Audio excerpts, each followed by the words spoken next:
You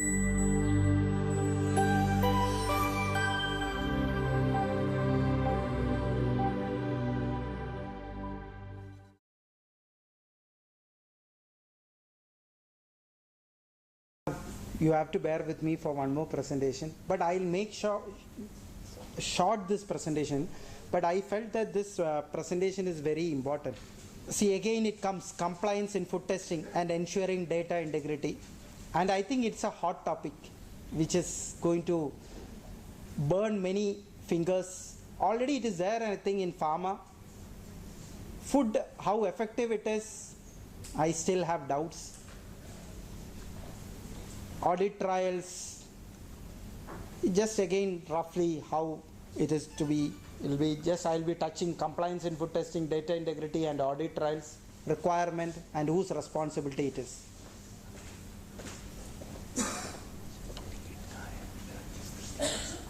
Testing laboratory, upgrading to meet global demands, adopting the latest technology. Again, same thing I am telling, accurate and reliable results. You entrust the confidence on regulators by doing this. These are the roles generally of a testing lab. What is the role of regulatory agencies also? Establish, maintain and monitor the compliance and integrity. But regulatory agencies also have customers, so they also, through some laboratories, food testing laboratories, ensure and provide confidence to their customers. See, this is it's a question to all, for which I think you all know the answers. Compliance is what, for which you are complying to, and what is the need of compliance. These are simple things which everyone knows. See, if you take a standard only, you know it. Why? ISO IEC 17025 calls for these three questions.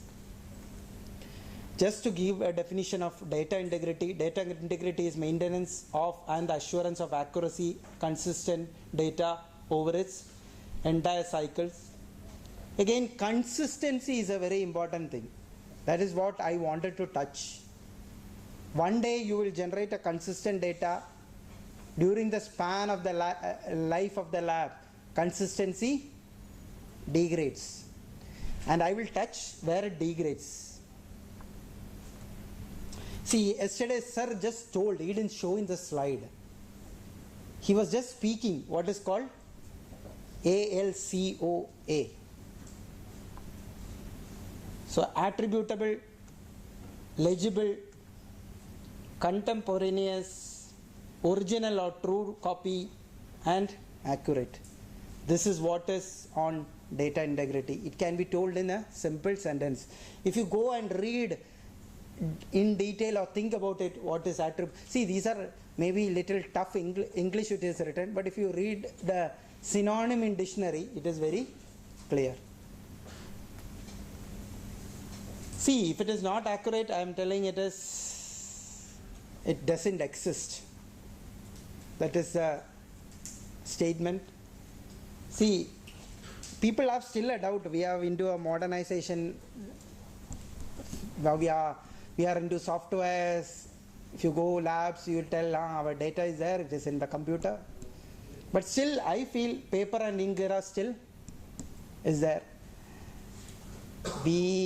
One day if you go suddenly tell my hard disk crashed, no data, difficult to show you anything. See, the only thing which can help that time is, see, years and years paper will be there until you destroy it. So data are exact and complete. Certain activities to be documented at the time of performance. I wanted to touch into this. Yesterday Dr. Vasireddy had touched it. When you do the activity, document it. But generally again, see, very sorry to tell, but I have to tell it. We start documenting during the time of an audit. When an audit starts, the 15 days, we have only one work. Bring all the logbooks, sit in a conference room or a room, start writing all things, backtracking. We backtrack all back. And yesterday also we touched it. That happens mainly in microbiological, where in which, because real-time data doesn't get generated. Incubation. We can write, we know the time, date. The only thing is you have to have a calendar in your table. Should check that it is Saturday, Sunday, public holidays. It's wrong to put that. It will be little embarrassing when someone audits it also. So we do a backtracking. I'm telling, see, the problem challenge I will tell you, when you try to backtrack in a short time, you will end up yourself doing big trouble. And it will be a very embarrassing situation during an audit. Because you will surely, I am telling you, 90% time you will make a mistake when you backtrack. You are trying to backtrack after 6 months with all the data, plus, minus, and put yourself into trouble. Again, true copies, original records, challenge, big challenge. Complete information, complete data derived from all tests, complete record of all the data, everything it is complete is written, but it all has implications. It is at different scenarios this complete is coming. See, ensure data is recorded exactly as intended, and upon later retrieval, ensure data integrity. Ensure the data is the same as it was when it was originally recorded. Otherwise, again, it's a failure of data integrity. Changes should be noted, recent and non-repudiated. See, you make changes. See, we can all make mistake when you write something. That doesn't mean that you have to tear off that paper immediately. You see, the fear is audit. I made a mistake. So what should I do now? Should I use a ink, whitener? Make a whitener into that and change it? Or, see, my senior will see, so I need to tear this off. These are things which happens. This I am talking about the bench, the real analyst challenge. See, there are two types of data which generates. One is physical and one is electronic. But I just wanted to just touch into the real issues of data integrity. This is factual data which is really realistic and which is happening.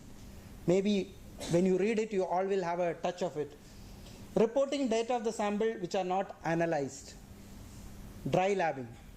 Means we don't do the analysis, but we report it to the customers. The most dangerous one.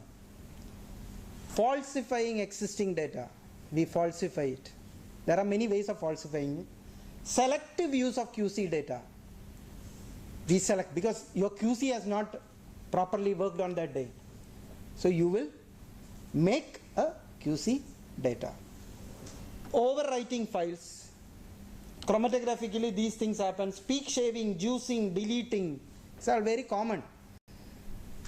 And the analyst, if you ask, they will ask the return question. It happens.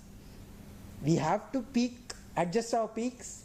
See, but in chromatography, if you see, provision of adjustment exists.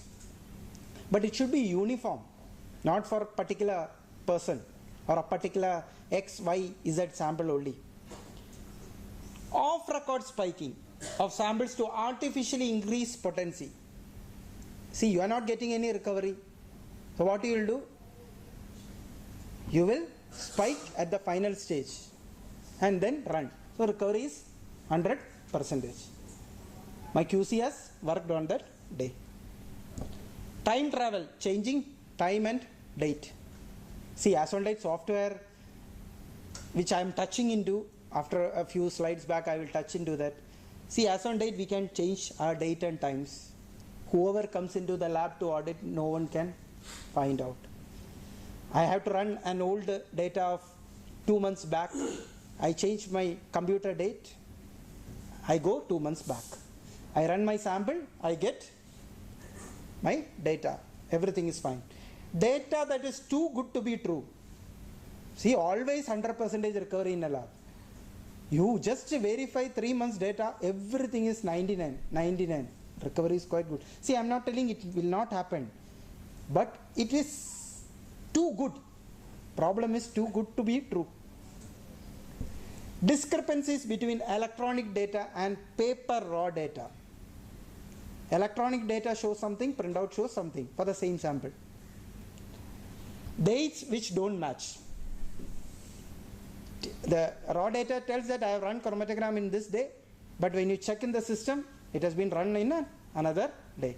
Before the sample arrived, chromatogram got generated.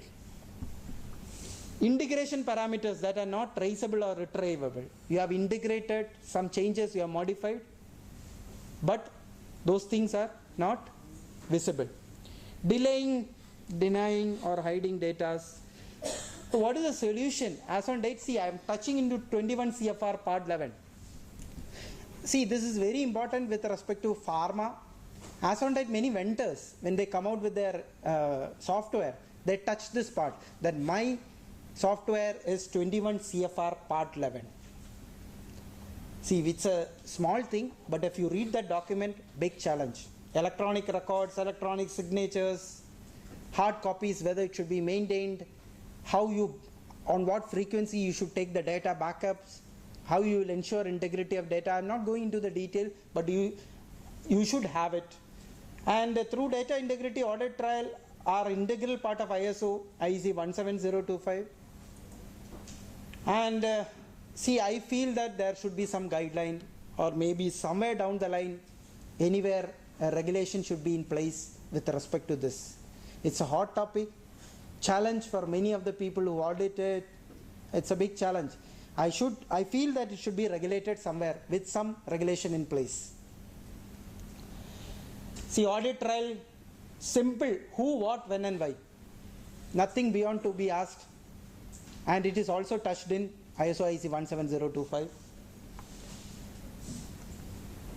See, was the equipment functioning properly? Who performed the work? What was the date? What specific parameter did they use? What was the problem? How was the problem fixed?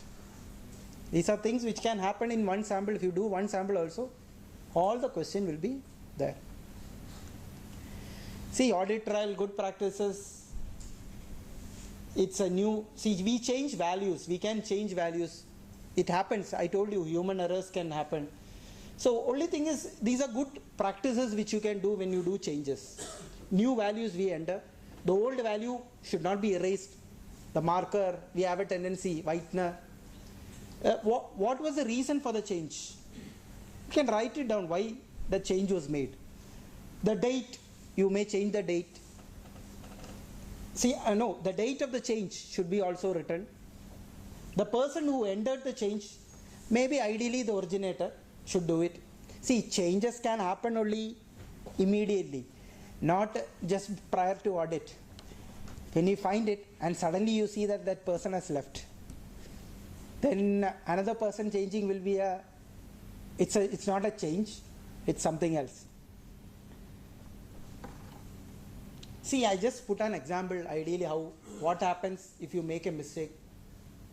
So original data, don't change it or delete it. Instead, draw a line, strike out, then add reasons, code, initials and date of change. Try to preserve the original one. Don't make, some people have a tendency to cut with the pen in such a way that the paper, a hole comes in the paper, because they don't want to see the previous data. Just make a cut and do it. And why are these audit trails important? Because it's made to verify that the information contained in the final report is accurate and reflected by the raw data. But most important thing is, it should start from the time of sampling, sample receipt, when the sample is booked, or you code it, or you have a code it up. In the record of critical activities which affect the results, the details of the test results and the source of the results, right to the details who are signed in the final report. See, the audit trail starts from sampling, because sampling is an integral part of ISO IEC 17025. So I feel that that area also should be stressed in many of the audits ideally. See, this I have just again taken from the standard sufficient information 4.13.2 technical record. It comes with one word called audit trail. See, again, control of data, which we have discussed. Computer software developed by the user is documented in sufficient detail and suitably validated as being adequate for use. See, these are things which are written. And calculation and data transfers, that is another challenge which we face. When we transfer, we make some mistakes. And why are it important? See, this is just a simple one. Just wanted to put to your information. If you didn't write it down, it never happened. See, this is what an auditor is going to tell you. You can't give any justification that time. No, it happened. It has happened, but I forgot to write it. It will not stand. You have to. That is why I was telling, don't go on reverse direction. So again, as a part of good laboratory practice, say what you do what you say, and be able to prove it. And again, who is responsible? Again, go back to man. See, he only can be responsible. Compliance, data integrity, and audit trail. I think Dr. Ann yesterday was telling about a data which she was having a problem with respect to a PPT. So it was, see, ultimately it is a man, which we only do the mistake. It's not that the machine has done the mistake. See, again, just to conclude, how to ensure by fulfilling the requirements of ISO IC 17025, improvement, effectiveness of quality management system, good QC, PT, ILSI, training needs and training effectiveness, good laboratory practices, data integrity, again, responsibilities and authorities to be defined. And I feel that yes, on a modern era, LIMS will be a good thing which can be supportive for all. See, again I am telling you, hot topic, accountability, credibility, respectability, everything lies on stake. Because these are very important things. Once this goes off, very difficult back to retrieve. Whether it is an institution, organization, or whether it is an individual. Very, very difficult. So I just wanted to pinpoint, that's why I told you it's a hot topic. Thank you, and any questions you can ask.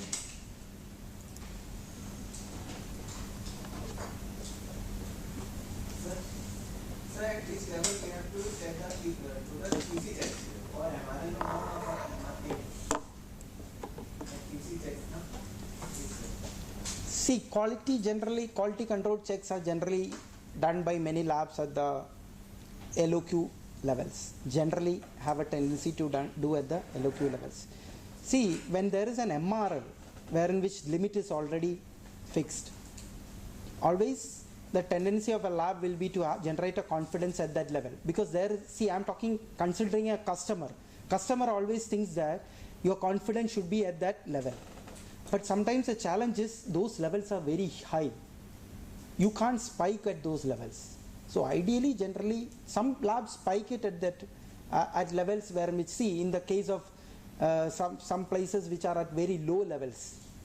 Labs have a tendency to spike at that low, like if the limit is 1 ppb, you can spike at 1 ppb. So it gives a confidence that you are getting a data onto that. But ideally, many labs have a tendency to spike at LOQ.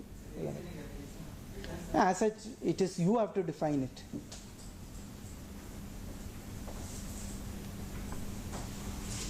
Similarly, regarding the range, see, normally we are keeping a range of 10 to 200 or 300 ppb. Suppose if there is a sample we are getting a value, suppose our upper range is 100 ppb and we are getting a value of 500 ppb. Do we think about reporting higher than 100 ppb? Because especially in case of our export consignments and other things. Because ours are mainly yes or no questions. Yes, I am again touching to one more thing. See, you are an accredited laboratory. You have defined your range of testing in the scope which was approved, or for which you are being accreditation has been given by the national accreditation body. Now, if you report anything beyond that, you are indirectly violating the accreditation body's compliance. Ideally, if you define that, you can write, generally people write it greater than,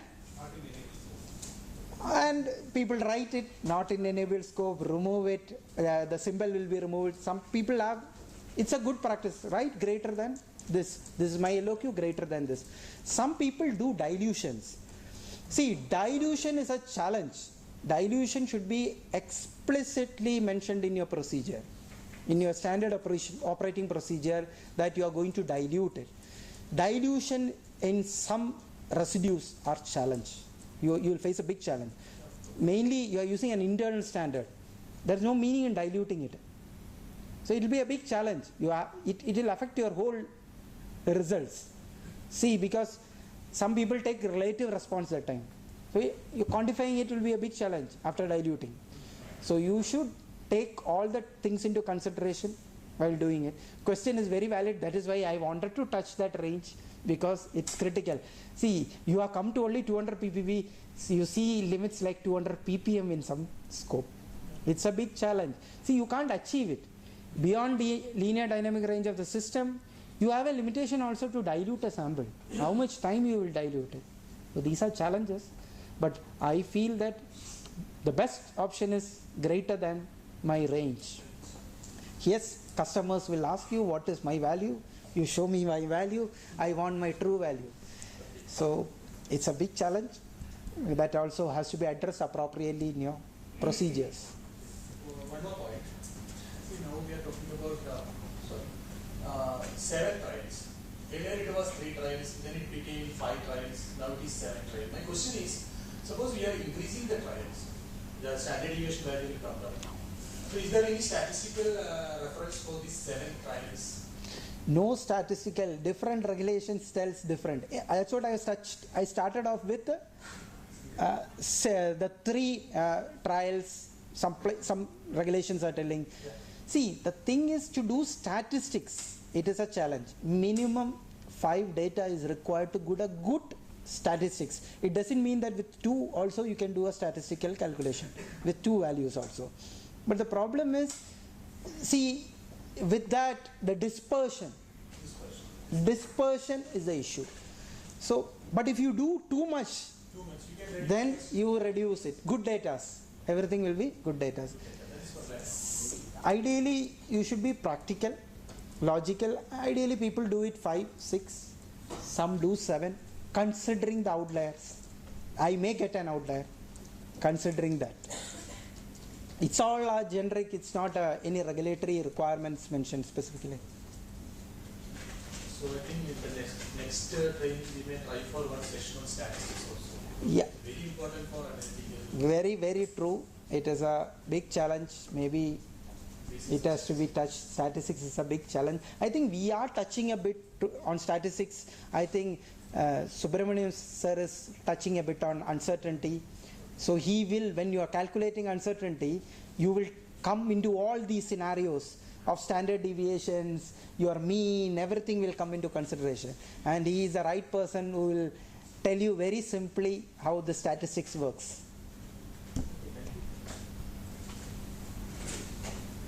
Suppose my analyzed value is out of my approved scope range, then whether it is advisable to issue under the scope or under the regulatory requirements or not. Because many times we are issuing the reports on the symbol, any regulatory symbol or accreditation symbol. And in that case, customer's requirement is that we have to issue the report symbol. But the analyzed values, the results are crossing the range. See, that is what I told you. Your scope, you are given to the accreditation body or the regulator a range. Yeah. Like 5 to 10. Okay. And you got a value called 15. Simple, right? Greater than 10. But if customer requires either That is the problem I was telling you. If you customer wants, you are going to violate the accreditation body and the regulators. See, when a regulator on an accreditation body came to your lab, they come to check the competence. The competence is based on many factors. One of the factors is your capability, that is range, or your capability of your method. So if you try to move out of that, do the accreditation body or the regulator have a confidence that you can really do beyond that? Do you have the capability? You got the results, fair enough. But they don't have the confidence. They will immediately tell you that you have violated the terms and conditions of the accreditation body or the regulator. I would like to add one more point. See, regarding these ISO 17025 guidelines, basically the root of these guidelines is electrical and mechanical measurements. I think this is the time to separate these chemical and residue measurements from these. I think we may, this is my opinion, we may have a separate guidelines for the chemical and residue analysis, because in many cases, this case of range itself, because normally you can see that in mechanical and electrical measurements, the range is very important, because they can confine to that range. But in residue analysis, it's always not possible. In many cases like this, our range is up to 100 and the customer require a result. That is one thing. Similarly, especially in food residue analysis, most of our analysis is only to say whether it is yes or no questions, whether it is above a particular range or not. So in such cases, I think it's a time to think about separating these ISO guidelines or issuing a separate guidelines for the, it may time-taking exercise, but chemical or the residue or this analysis should be separated from the electrical and mechanical basics, because it's having a different, many examples you can see that.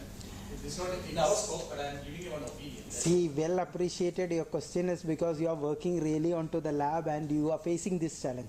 But I will tell you to reserve this question to 18/11/2016. That is on the 4th day. I think to me the right person to answer this will be there, who will be speaking on compliance of ISO 17025. I think Venkateswaran sir, I think I all may be knowing it, so he'll be speaking, and I feel that you should reserve this question there. He'll be the right person to tell. See, the challenge in chemistry is how traceable to SI units we are. Very, very big challenge. See, in weight measurement it is easy, we have, but when it comes to chemistry, where it is there, except for I think mole, rest all is we defined in chemistry. But SIU, real challenge, traceability in measurement of in chemistry. Far away from the basic units. We are very, very far from the basic units. It's a challenge, but the actual one is volumetric and gravimetric, the real one. So I think you can reserve this, because I think he'll be the right person. Both mechanical, he is a stalwart in that, so he'll be the right person to speak. I think we are. So I think my one more request will be that maybe you can cut short your lunch to half an hour, so that we come back on to by 2.